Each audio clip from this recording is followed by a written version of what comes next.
बिस्मिल्लाहिर्रहमानिर्रहीम बोलते कालम के साथ मैं अमर रज़ा खान और मैंने खुशियां दे नाल अज चर गए ने हाल।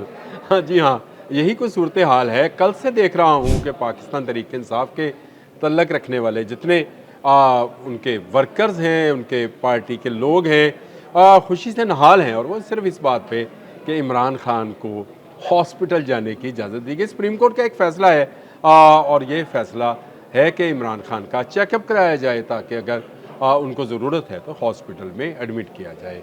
और ये कहा जा रहा है कि देखिए डट कर खड़ा है इमरान और नहीं हिला है इमरान। और अब सुप्रीम कोर्ट जो है उसको रिलीफ दे रही है। बहुत सारे जो है सोशल मीडिया अकाउंट से इस वक्त इस फैसले की तारीफ़ भी की जा रही है। ये वही अकाउंट्स हैं जो इससे पहले मुख्तलिफ फैसलों पर तनकीद करते रहे हैं और कहते रहे हैं कि ये जो अदालतें जो हैं वो इंसाफ करती नहीं हैं, लेकिन अब अचानक इनको याद आ गया कि ये इंसाफ है। अगर ये इंसाफ है तो फिर ये क्या है कि पिछले चंद माह में गवर्नमेंट और तहरीक इंसाफ जो है उनमें कुर्बत देखी जा रही है। आप कि बैरिस्टर गौहर से लेकर आप अपोजिशन लीडर तक आप देख लें, गवर्नमेंट जो है एक कदम बढ़ाती है तो ये चार कदम बढ़ाते हैं। दोनों एक दूसरे के करीब आते जाते हैं। यानी अब ये जो है वो जो अंग्रेज़ी में एक कहावत है कि there is no free lunch, ये कुछ ऐसा ही मामला है जो इमरान खान को रिलीफ देने के लिए कोशिश की जा रही है या दिया जा रहा है। गवर्नमेंट ने भी इस पर कोई ज़्यादा रेजिस्ट करने की जो है कोशिश नहीं की है। एक पटिशन ज़रूर दायर कर दी है कि ये जो इस फैसले पर नज़रसानी की जाए और देखा जाए कि पहले मुआयना होगा। तो वैसे असल में फ़ैसले के अंदर भी यही है कि चेकअप कराया जाए हॉस्पिटल के अंदर और मेडिकल बोर्ड जो फ़ैसला करे उसके मुताबिक उनका इलाज कराया जाए। तो क्या इससे पहले इलाज नहीं हो रहा था? क्या इससे पहले मुलाकातें नहीं हो रही थी?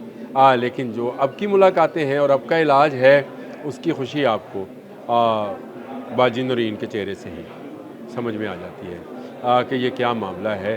तो आखिर कुछ तो है कि आपस में शीरो शक्कर हुआ चाहते हैं। कौन? हुकूमत और तहरीक इंसाफ वाले। और तहरीक इंसाफ उस एनआरओ को जिसको ये गाली समझा करते थे, उस एनआरओ को जिस पर ये कहा करते थे कि डट कर खड़ा है कप्तान, आज तैयार है कि उसको इतना एनआरओ ही दिया जाए कि वो हॉस्पिटल में आ जाए ताकि सज़ा के वो लंबे दिन जो अदालत की तरफ से दिए जा चुके हैं उसमें चंद दिन का रिलीफ मिले। और इसी को लेकर बहुत सारे व्लॉगर्स, बहुत सारे यूट्यूबर्स और बहुत सारे क्या कहा जाए सोशल मीडिया कर जो है, मीडिया कर सही लफ्ज़ है उनके लिए, सोशल मीडिया मैन नहीं, सोशल मीडिया कर, क्योंकि ये उनकी सोच मीडिया कर है। वो लोगों में ये भर रहे हैं कि अब खान हॉस्पिटल आया बानी तो उसके बाद ये बाहर भी आ जाएगा और फिर दोबारा से वही बहारें होंगी, वही चर्चे होंगे, वही सब कुछ होगा। तो ऐसा कुछ नहीं है। ये सब कुछ लो कुछ दो की बुनियाद पर हो रहा है। आखिर कुछ तो है जिसकी पर्दादारी है, आखिर कुछ तो है जिसके बायस इमरान खान को जो है ये रिलीफ दिया जा रहा है। बानी चेयरमैन पाकिस्तान तहरीक इंसाफ को ये अदालत की तरफ से मिलने वाला रिलीफ इंसाफ भी तो हो सकता है, ज़रूरी नहीं है। लेकिन जिस तरह से हुकूमत और अपोजिशन इन दिनों में करीब आती चली जा रही है, जिस तरह से शहबाज शरीफ जो है उठ कर गए और अपोजिशन लीडर से जाकर हाथ मिलाया और फिर उन्होंने कहा कि टाइम करते हैं, मुलाकात करते हैं। तारक फजल चौधरी का भी बयान आ गया कि बहुत जल्द मुलाकात के लिए जगह और वक्त का तयन कर लिया जाएगा अगले इलेक्शन कमीशन को। तो ये सारा लगता ये है कि ये जो जितना हंगामा रहता है, जितना शोर मचाया जाता है, वो सिर्फ वर्करों को एक दूसरे के ख़िलाफ़ उभारा जाता है। असल कहानी वहीं पे रहती है कि एक के बाद एक की बारी आती रहती है। पहले दो थी फिर तीन हो गए, इससे क्या फ़र्क पड़ता है? एक बारी आएगी, फिर दूसरे की, फिर तीसरे की। ज़रूरत तो सबको है। क्या जो हुकूमत है उसको खैबर पख्तूनख्वा में ज़रूरत नहीं है?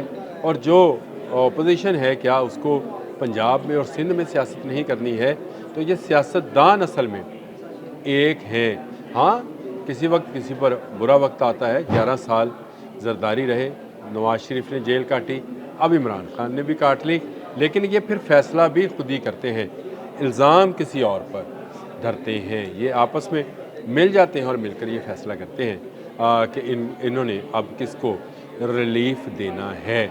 और आप देख लें जो आम वर्कर है वो बेचारा ये कहता रहा कि कहीं कंप्रोमाइज़ नहीं होगा, खान डट कर खड़ा रहेगा। कंप्रोमाइज़ भी हो गया, डट कर खड़ा भी नहीं रहा जा रहा, क्योंकि बेड पे लेटना है, डट कर खड़ा नहीं हुआ जा सकता।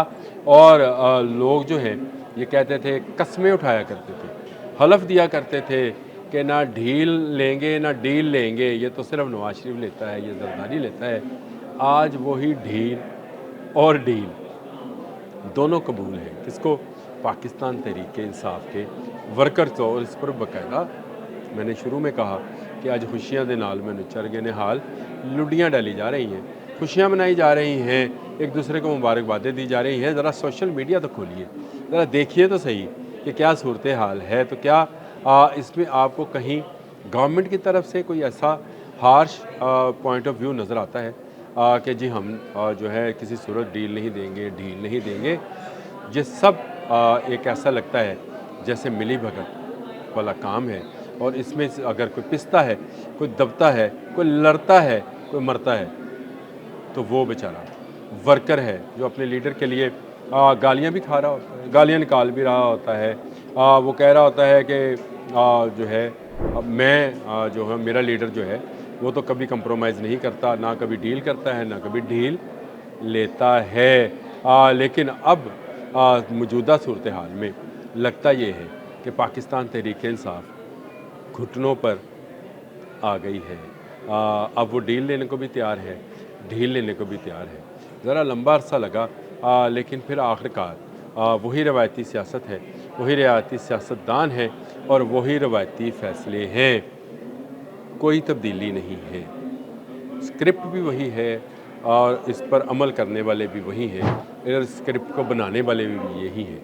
ये तमाम सियासतदान आपस में इसी तरह अदल बदल करते रहते हैं। चंद साल के बाद दूसरों की बारी आने लगती है तो नई हरकत शुरू हो जाती है। अब देख लें, जैसे जैसे अपोजिशन और हुकूमत जो है करीब आ रही थी, वैसे वैसे खान को रिलीफ मिलने की बातें मंजर आम पर आना शुरू हो गई थी। और बिलाखिर अदालत से वो रिलीफ जिसकी डिमांड की जा रही थी दे दिया गया। अब हुकूमत ने इस पर पिटीशन दायर की है, देखते हैं क्या होता है। एक बात तो मैंने पहले भी कही है, दोबारा कहता हूँ, सज़ा तो भुगतना पड़ेगी। हाँ, चंद दिन हॉस्पिटल में आपको आराम और आसाइश के ज़रूर मैसर आ जाएंगे, इसके अलावा इसमें से कुछ निकलने वाला नहीं है। अब तक के लिए इतना ही। अल्लाह हाफ़िज़।